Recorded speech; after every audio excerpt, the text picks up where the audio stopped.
What it do? Thank y'all for continuing. Tuning in to the 38114 show.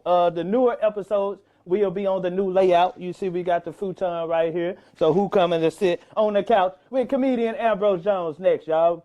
Man, this wouldn't be possible, man, if y'all wouldn't continue purchasing the merch. We got new merch in. We got 38114 show hoodies. We got those available in black, you know, with the 38114 show logo. And on the back, you got the Scan Me card on it. That way it'll go straight to the website if somebody behind you and they scan it. We got those available in white, and we got them available in black. This the white, icy white honey bun. You know, from sizes to small to 4X. You know what I'm saying? Make sure y'all go to the website, 38114 show. Get y'all one. You know, we also got 38114 show masks available on the website. We got those available in blue, gold, and white. You know what I'm saying? You need your mask when you go out because you can't go in the store without a mask. That way you ain't got to look on the ground and pick nobody else's mask up. You already have a 38114 show gent in your pocket. You know what I'm saying? 38114show.com. Get your mask and hoodies. And this is the #1 seller here, Immortal Herbs, Seamoss and Bladderwack tinctures. That's right. Seamoss contains 92 of 101 minerals that your body needs. Bladderwack contains the other 9. Y'all can go to comedianambrose.com and get these. Available in 1 ounce and 2 ounce tincture bottles, man. Boost your immune system, aids in weight loss, and also boost your libido. You know what I'm saying? I haven't taken no vaccine because I know my immune system good with these. It's my #1 seller right there, man. Seamoss and Bladderwack Herbs. Immortal Herbs. Immortal means Ambrose, by the way. Immortal means Ambrose. Ambrose means immortal.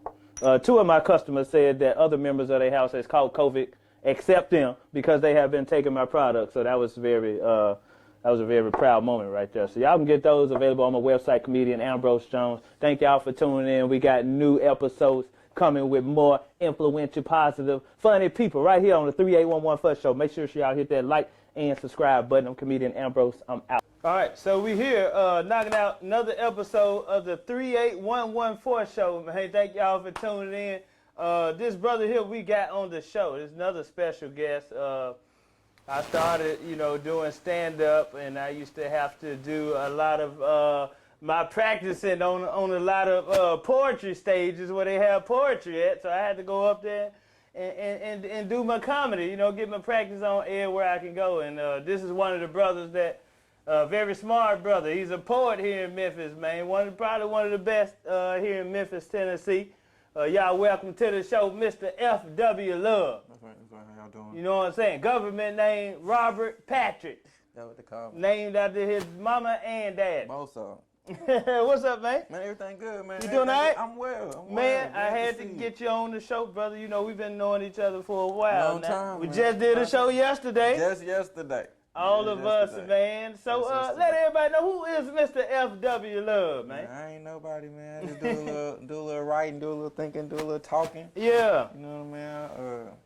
Nothing big, nothing major. You know what? I had just seen you said something about Juneteenth wasn't no holiday. Oh, yeah. On Facebook. Yeah, I seen that. Can you explain to the folks why Juneteenth ain't nothing for us to be celebrating? Man, that's a rabbit hole. I don't think you want to go down No, show. That's why I started off with it, man. Oh, man. Like, well, you know. Most people don't know. You know? I have a belief, or my research makes me believe that, you know, the story of the transatlantic slave trade and dark-skinned people being in bondage is really fictitious to cover up, you know, a slaughter of sorts. You know what I'm saying? So, like, if there is a celebration of slaves for Juneteenth, that would be a Caucasian or white holiday. Okay. Because I feel like they are actually the slaves. Okay, cool. That's your own opinion, man. That's what we here for. Ain't nothing wrong with that. You might got some folks out there that agree. Oh, I mean, you know, you got some folks that disagree. Well, I guess, you know what I'm saying, and from a scholarly point of view, my whole situation is what I can prove. Mm-hmm. You know what I'm saying? What I have. You got facts to back this up. Well, I've got more facts to back this up than I do to back up their narrative. Okay. You know what I'm saying? See, that's why I had to have him on the show, man. Very knowledgeable brother right there. How long you been in the poetry game, man? Doing poetry, man? Probably at least 15 years, maybe 16, 17 years. 16 years, 17 years. What got you into the start writing like that, man? Man, I like to write. I do a lot of writing. Read? A lot of sorts. I used to read a lot. Man, you know, I don't know if I'm a good person for your show. Like, I'm on some weird stuff, you know? No, that's what we're here for. I read, too. I read and write. Yeah. So, like, all that. But I was attracted to poetry because of how concise it was, you know. 3 minutes. Get your message out there, you know what I'm saying? I feel like I was able to reach more people. I could reach more people. It was a better platform than, you know, a 200-page book or 15-page essay or, you know what I'm saying? Or it's just a better platform for me. So, you know what I'm saying? That's how I really got started. And I like the idea of expression. You know, self-expression. Especially via the word. You know and, really, truthfully, I'm a huge comedy fan. I did not know that. But that's writing, right? That's right. That's a different type of writing. It's the same with us. We got to get our jokes out, you know what I'm saying, within a certain amount of time. You know what I'm saying? Yeah. Okay, who are some of your influences? Poetry and comedic influences, too. Well, you know, like, truthfully, I was raised in the church. Okay. So what kind of church? It was actually a Presbyterian church, but you know, I grew up in the South, so I went to all the churches, the Baptist churches, the Coast churches, whoever had Bible belt. Whoever having Bible school, Bible study, we in that church. And my friend going to church, we going to that church. You know, we went to church. Right. So I heard all the pastors, all the preachers, your screamers, your hollers, your scholars. You know what I'm saying? Yeah. Hold on. Let me ask you that. At what age did you come to realize that church was church and God is something separate? When did you? Do you still go to church now? No, because you know, right. So what age was you when you, found out, okay, God is everywhere. I don't have to go into this place and worship. I can, worship God everywhere I go. You know what I'm saying? Yeah, so maybe the idea of church expanded to be greater than the actual building for me. Yeah.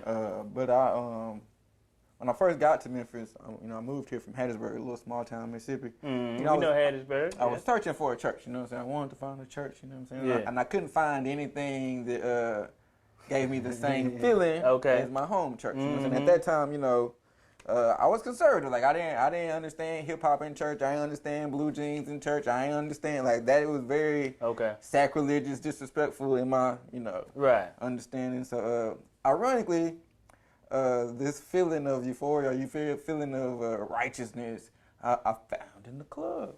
I said, why does this feel like church? You know what I'm saying? So I was like convicted. I felt ashamed of that for a long time, but it's fellowship. It's people gather in the club. Have a good time. What you mean, like a party club? Yeah, Right. Absolutely. You know what I'm saying? Then especially if it's people at college parties, people that know each other, they ain't strangers in there. You know what I'm saying? It's really the fellowship. It's a fellowship. It's really the communion. It's really the people coming together. That's the feeling that I like. That's what I like about comedy. Right. Or even the poetry family or the art scene. It's that camaraderie. It's that unit or like mind or similar brain ways or whatever that's attractive or that holds people together. And and because I was maybe reared in the church, my foundation is a little different. I feel like it's a little deeper than most of my peers who entered the church at 17, 18, 19, college years, you know what I mean? So, like, it was really a little disconnect there because, you know Jesus 2 years trying to save me. You know what I mean? It was really, right. You don't know. Yeah, you don't know him. You just know she was cute. That's why you went, because she took it. So your influence, who was some of your... Man, my mom and dad. Wow. My mom and dad, man. Okay. And then the environment or the extension that they provided for me, you know what I'm saying? Like, it was very important to them and that I got to see stuff and see people. Okay. Like, I saw a lot of great speakers, like my dad did speeches, my mom did speeches. Like, that was just... Oh, okay. You come from, something that we did, yeah. Okay, your mom and dad, they spoke? My dad more than my mom. My mom writes. She's a very prolific writer. If you ever seen her Facebook statuses, their pages long, man. Their pages long, detailed. She's a writer. She's a writer. for sure, right? Okay, and Dad is a speaker. He would speak more than my mom. He wasn't necessarily he wasn't necessarily called to be a speaker, but he was always passionate about his missions to the point to where he would speak on them. Okay. If it, you know. So your mom and dad, that's who your influences are. Mostly, yeah, absolutely. Okay, absolutely. dig that, man. That's good. Your first piece of poetry, when you first wrote it, you be like, you know what? I'm finna start doing poetry. I'm finna become a writer. And this is number 4, half hour comedy special. Say it louder. That's me and my son on the front. This one is on a 1 gigabyte USB drive. This has 35 minutes of stand-up and a 15-minute documentary on it. So all these got different material. So this new hour called You Don't Know Me, 15-minute documentary. It's a movie. Y'all go check it out, man. Come on, that's what I'm... You remember that first piece that you wrote? I do, and I'm really ashamed of the story you kind of told it, man. Prescott had a club, Funny Man, on Night Arnold. Wow. We lived next door. Wow. Right? And on the radio, it was like open mic night. If you do a piece, you get in free. Yeah. So me and my roommate, who passed like a summer ago, we in there already about 17 beers in. Like, man, we finna do us some poetry and go to this free show. So we sat in there and wrote us out. Right there. Right there. It's in the living room. You know, we're finna walk next door, go do some poetry. Yeah. Enjoy this free, you know, man, whatever, right? Shout out to Prescott. Yeah. That's my mentor, man. And hold on, before you get to that, before I started doing comedy, I used to hear that place on the radio. Before I even thought about doing, Funny Man, Prescott, Hot Wings, comedy show. Yeah. I used to, that's before, and I was like, man, I want to go in there, but I never did go. But I used to hear about that place on the radio. Yeah, we used to go in there. Like I said, we lived next door. So okay. It was real convenient walking over that jump. But it was some phenomenal poets in there that night. Like Brothers Keeper was in there, Tammy was in there. We brought that stuff up. Yeah. So they had comedy, poetry, just open mic night. So like that just really opened my eyes to. I had never thought about poetry in a socio-political aspect. You know what I mean? Before that, it was just about birds and bees and abstract and love. Like I never thought about using it to convey. Maybe a little deeper message. A message, like stuff about Juneteenth ain't real. Stuff like that, right? That kind of stuff. That's his poetry right there. Right. He conveys a message with his poetry. I prefer to He ain't just up there just hollering out no words. Well, it's about honoring the word, though. Right? Yeah. It's about honoring the word. Like, it's breath, that's soul, that's a vibration, that's God that we're speaking. Every time you use that word, you know what I'm saying? Like, so like you need to be reverent in the art. I'm trying to be reverent in the art of not wasting my words or wasting people's time hearing these words, you know. I also think about that, and that's kind of what deters me from comedy is I know that y'all are writing truth.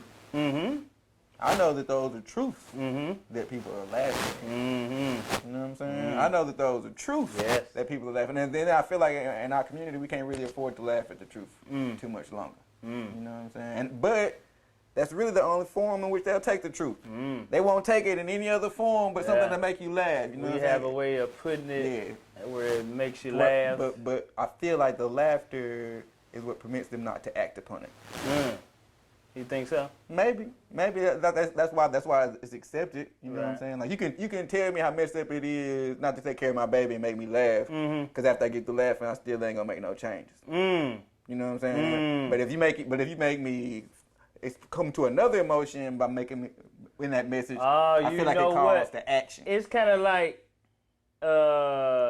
it does, but then it does. You know, they say God can't touch everybody. So maybe a few, it might ignite a change. I am a fan of comedy, right? I'm a scholar of it. If you go to my YouTube, that's all that you see. That's all comedy. I watch. Just the bootleg, the no names. I see what you're saying. And my favorite genre of comedy is like white women comedies because I feel like their perspective is the least known. Like that's the only way I ever get to hear what white women think. Ellen? You like Ellen? But it's just like your little dry bar comics. Just find those are the ones that are like in the same breath of grassroots poets. Right. You know what I mean? I'm not really a big fan of your mainstream poets. I want to hear who's the best in Nashville. I want to hear the hottest in Little Rock, right? Dig that. So with that first piece you wrote in Prescott, what was it? Oh, it was garbage, man. It was garbage. I don't know. It was about a whole bunch of nothing. That was your first piece? Yeah, that was the first piece. You got a good response? No, I didn't even do it. Like I said, we balled it up and paid at the door. Oh, so y'all didn't even do it? Y'all didn't do it then? So my next piece was actually really, really dope. Okay. Really. And you performed this one? I did perform it one time. I lost it, and I don't remember it. You don't even know what it was? I just know that it was a piece that where it was about syllables. Mm-hmm. So it was the same syllables through the whole piece, but the syllables lined up to make different words. That's dope. It was kind of crazy. You don't even know what it was about or nothing. I don't know if it was even about anything particular. It was just, that was the writing nuance I was using for the time. First time on stage. That was your first time on stage too? Presented that? I've been on stage, pretty much through my life, like emceeing, hosting, stuff like that. Mm-hmm. So I had been on stage. Like the stage doesn't really bother me, but the first time on stage doing poetry or on a stage, I was Nappy by Nature. Mm-hmm. They just do a Friday night show. Okay. Yeah, so I would say that's the first time on stage. Oh, okay. Get back to what you were saying, comedy. I got a joke that I do saying, man, take a DNA test on your kid. And, I be asking, hey, man, how many kids you got? I be like, 4. I be like, all of them yours? Most of the time, nigga be hesitating. Like, yeah. Right. Ain't nobody ever asked them. Right. I'm like, nigga, you ain't never took no DNA test. Nigga, you know what I'm saying? Man. So that and man, you'll be surprised how the woman be laughing so hard. I hear you. The woman be I hear laughing, you. but it ignites a thought. It does. Absolutely. That okay, he right, maybe. Right. And I respect it. I respect Maybe it. this mother. I don't want to in any way feel like I'm just. No. But That's my preference. That's your when I sit down and choose between comedy, but I that- want to be a comic or a poet. That's your okay. This is why I would choose. Okay. You know what I'm saying? But So- I feel like they're the same thing. They're going down the same Yeah, line. yeah. And really, the only difference is the cadence. You know what I'm saying? And that's just a science in and of itself. Understanding what rhythm does, understanding what timing does, Yeah, and how it rhythm, affects your rhythm. All that, yeah. Because you can say the same line in a different cadence and it'll make a person laugh. You can say the same line in a different cadence and make it cry. Just in the cadence of what you're saying. You know? Yeah. So it be ignite with thoughts and maybe provoke change. You know what I mean? Absolutely. Maybe something might go home. Absolutely. And I do the little swab. I use the swab. My son was little. It's like a little swab you order and you swab their mouth, swab yours. I was like, see, man, wait till you go home. Later on, wait till your wife go to work and call all them downstairs. Tay, Nay, open your mouth and swab. I used to think, I would tell the joke just amongst my friends, you know what I'm saying, that I get my babies tested once a month. Because I just need one. You just need I one. Just need one time. I need to come back one time that I ain't the dad. You know what I'm saying? Just once. If it's a 99.9% chance, you know what I'm saying? Somebody asked me if you found out, like my son will be 16, you find out if that boy ain't yours right now, will you still take care of him? I was like, it's going to be fewer daddy and son dates. That's crazy. Like, we ain't gonna kick it. But I heard we ain't gonna kick it like we was used to. You know, when I was his dad. I ain't gonna answer the phone every time. It ain't gonna be like when I was his dad. Because I'm single with no kids now. I'm doing my dizzle. This old lady, I overheard. You gotta go find your real. I overheard an older woman. I thought this is interesting. I'll be sharing. Older lady. She says, this blood test mess so messy. That's what she said. This blood test. She said the blood test makes stuff so messy. She remembered back in the day when you told the man it was his baby, that's all he had to do. Yeah, that's it. Yeah, all this evidence producing, just make it messy, just make it blur up I know. everything. Just fuck it up. Yeah, this is ruining the system that has held us together. That be my joke. I'm like, women, I know y'all like, shut up, nigga, you fucking up. You gonna fuck up my operation. You know what I'm saying? But, man, that's so fucked up. So the piece you dropped yesterday, what was that piece you dropped yesterday? The Only on Stage. Only on Stage. Yeah. That's what you call it? That's what I call it. It's just a piece about why I write.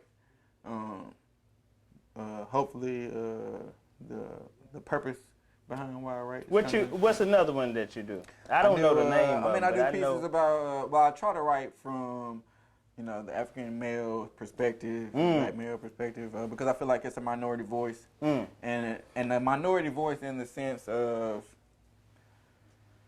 a lot of times we'll see ourselves, or I'll see someone who's supposed to represent me speaking, but they're not saying the words that I would say. You know what I mean? So I feel misrepresented all the time. And really, I never know this guy that they have on CNN, or the guy they have on speaking for me. I don't, where did they find this guy and this perspective to speak on my behalf? Speak on my behalf. What's the name of that piece? I mean, that's just that's kind of just the attitude in which I write all of my pieces. Okay.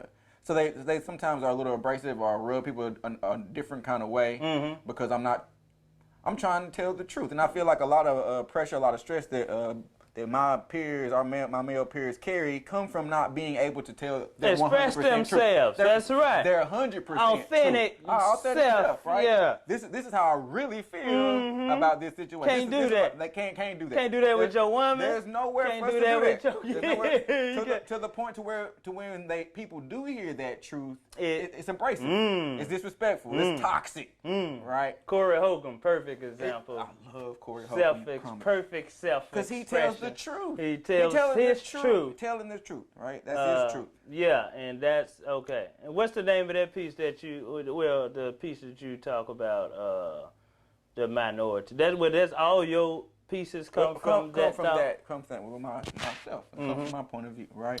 And I think that's important, and I also know that that's what keeps me from having aspirations of being popular. You know What's what I mean? that? Of my perspective, the perspective of my pieces, right? Because it's not a popular perspective. Okay. You know what I mean? Yeah. If that makes any sense. One of your best poems, which one would you say that is? I guess that kind of even speaks to what I was just saying. Like, I guess I would consider best to be how close it got to what I was trying to do with it. To do the one that you do on stage and folks be like, that's it. Well, it's like he trying to be cocky. You like, all of them, nigga. This is even kind of, but you know, like you got a repertoire. Right. You know what I'm saying? You got a repertoire. You got 1,000 jokes that you come tell. on, man. And you got them piled together. You know what I'm saying? You know which jokes work together. Man. So you kind of have like a little sample that you push out there. You know what I'm saying? And depending on how they respond to this joke, I go get this folder out. You know what I'm saying? So it's kind of like I don't like to go first. No poet wants to go first. You kind of want to see. You kind of want to see what kind of crowd is this. Right. When he did the love poem, did he get any reactions? This ain't the love poem crowd. Let me put the love poem pieces up. You know what I'm saying? Yeah.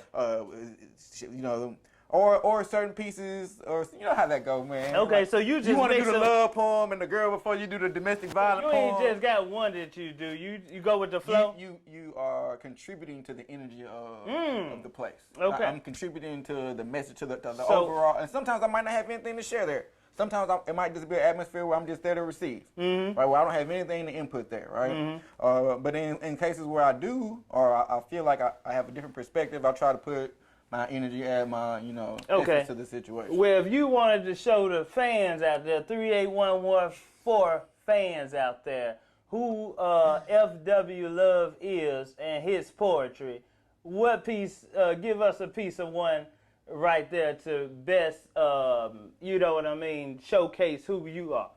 Well, the piece that I have is probably the oldest piece that I know. It's Okay.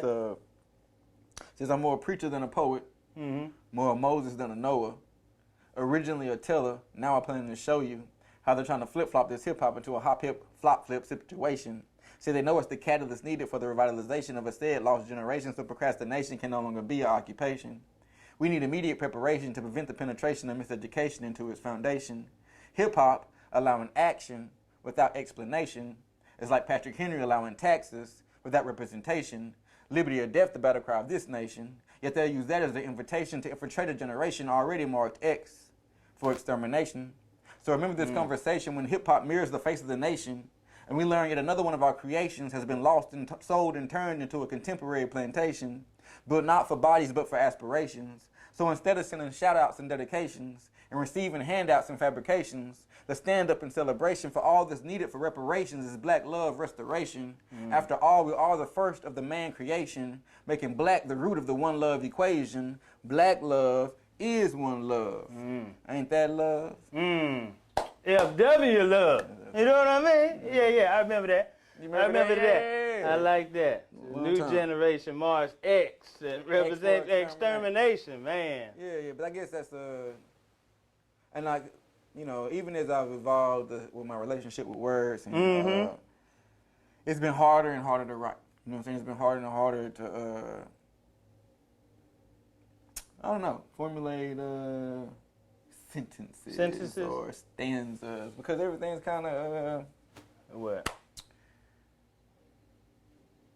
I was rapping with Fat Mac recently, and I really just feel like I have too big of a gap in my art as far as my growth. You know what I'm saying? Like the last poem I wrote, you know what I mean? I was probably like, let's say, 17 in my mental stage, and now I'm like 50, and I ain't wrote nothing in between. So I feel like if I just jump right out, but that's a lot people of growth. People ain't gonna be able to catch up. People not gonna know where I'm at or where I'm coming from. You know what I mean? But I liken that to like Kanye.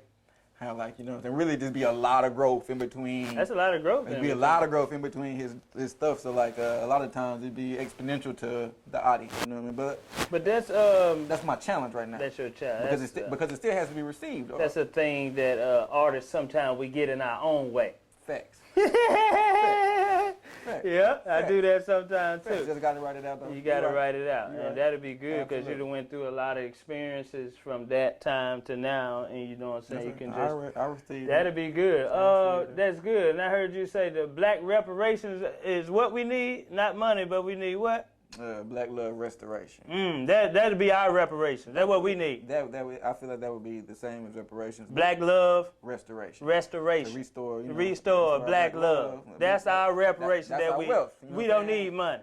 Or it's the equivalent. You know equivalent. what I'm saying? Like unity. A lot of things same are thing. connected. Right. You know okay. a lot of things so if we had that, we can get to the money. If we had then Q, unity, you know what I'm saying? Then Q. But see, a lot of times I'm trying to put the cart in front of the horse, as they say. Black man using their mind around here, man. You gotta think a little bit, right? You know. Or even in that message, you know what I'm saying, that we telling people that man means mind. You know what I'm saying? That's what it means. A lot of times they try to confuse you, make you think it means hand, man. Penis, run, but no, it just means mind. And anytime you see that word, man, M-A-N, it means mind manipulate. Don't mean hand. Man. It means mind. Man, that's what manual don't mean manual. It requires your mind to use it. They don't do it automatically. You got to think about it. You know what I'm saying? Man means trying mind. To express that to my son, man. Think for yourself. Because that's your identity. Man. That's your identity. So I definitely talked to my son about that. So with the COVID, and I know you got a good viewpoint on this whole pandemic with the vaccines and stuff like that. Me, I go by what I see and I interpret everything. I come to my own conclusion on things, and I stand on it, man. I didn't take the vaccine. Think they trying to push it on us for some apparent reason. So what you feel about that? As a scholar.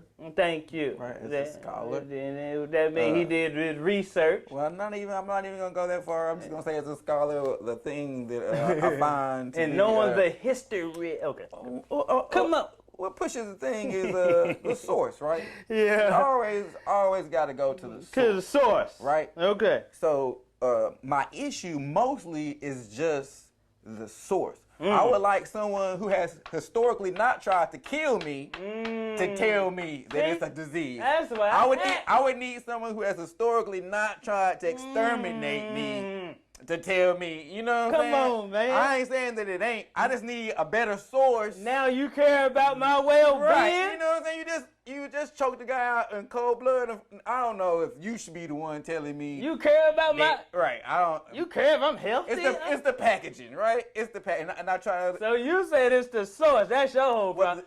Who the vaccine is coming from? So it's twofold. I would say the source and then my ignorance. Right? Okay. The source and my ignorance. Because I'm not a scientist. Ignorance doesn't mean he don't know. I don't know. He don't know. I don't know. Okay. But the difference between me and the average lay person is that I am owning my ignorance. That's what you want. I know that I don't know. Right. And I'm saying that I don't know. Right. But no one knows what's in those needles. Don't nobody know. Not even the nurses putting in this shit. They don't know. Everybody winging it They right now. don't know. They don't know what's in there. They don't know how much is in there. They don't know where it came from. They don't know either. People who getting it still dying. Don't nobody know. People who don't got it, don't nobody know. So right. The analogy that I use is the only thing that makes the unknown desirable is detriment. You know what I'm saying? So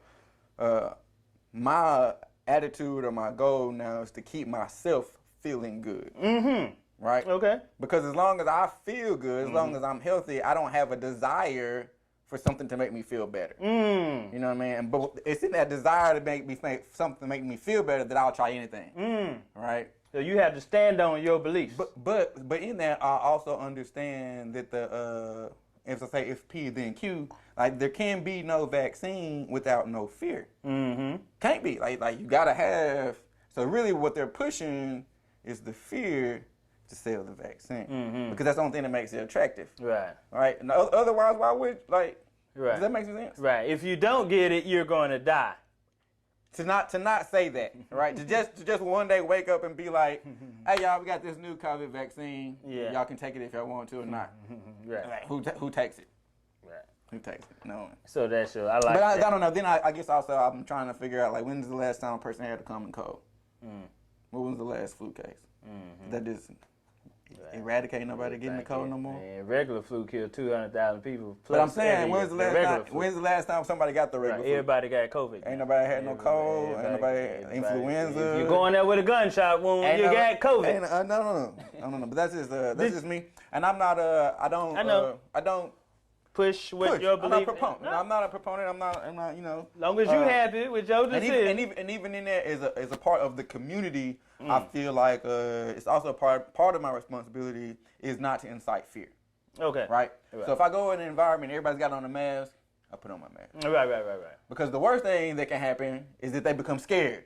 Right. Even if it's scared of me not having the mask on, now their immune system compromised even more. Right. Let me do my part to keep everybody calm. Everybody. But you're not taking the vaccine. No, I'm not gonna be able to take the vaccine. I like that. But I get a card that said I took the vaccine. If that to make the people around me feel better, I do that. I do that. Thing. I'm like, if you ask me, and I might tell you yes. This is my thing where they always putting us against each other. You got the vaccinated fighting against the unvaccinated.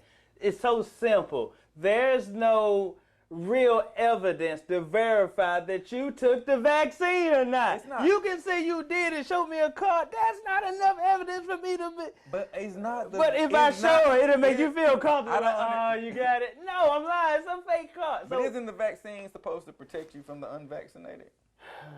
They saying the vaccine's supposed to lessen your sickness. So it's not. It doesn't prevent you from getting it, but it's to lessen the effects of the virus. Interesting. But look, if I take care of myself, like I've been doing, that will lessen the effects of the virus. But they're not gonna say that. They're not gonna. But you know, I can't the same way you is. If I'm healthy and I feel healthy, why would I take something? Right.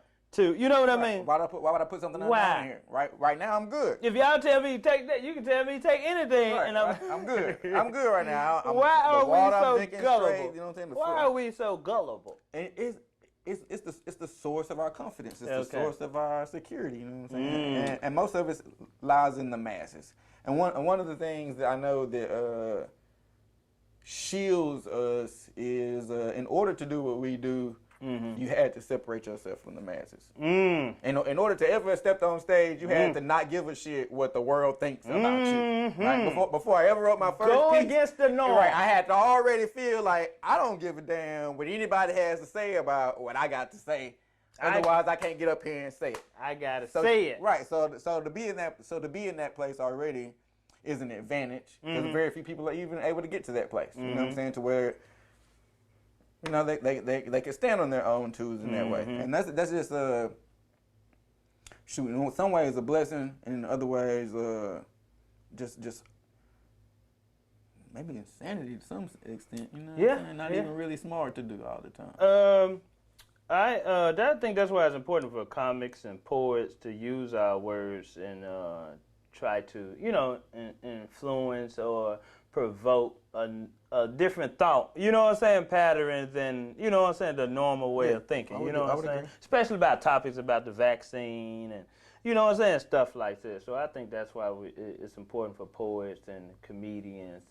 You know, we are needed to, you know, talk about these things, you know what I mean? Because we the only one that'll get up there and talk about, like, oh, this shit ain't right, it ain't right, but that's good, man. Let everybody know where they can find you at, man. If it's social media info, you know, you got any upcoming shows? I think I just have like a little fan page on Facebook. It said FW Love.